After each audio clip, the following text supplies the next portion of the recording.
You ask Tiger to solve. This deals with linear equations with one unknown. The final result is 8 equals 29 over 20. Let's solve it step by step. Group all constants on the right side of the equation. Subtract 1 over 5 from both sides.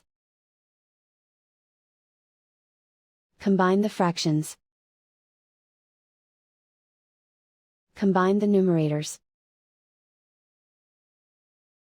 Reduce the zero numerator. Simplify the arithmetic. Find the lowest common denominator. Multiply the denominators. Multiply the numerators.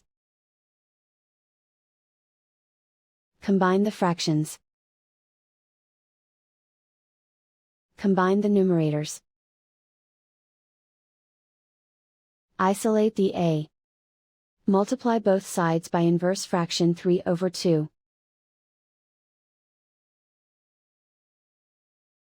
Group like terms.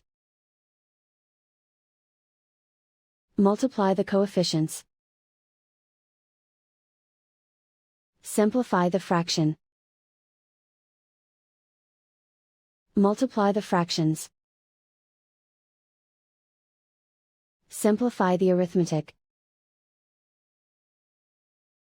And so the final result is a equals 29 over 20.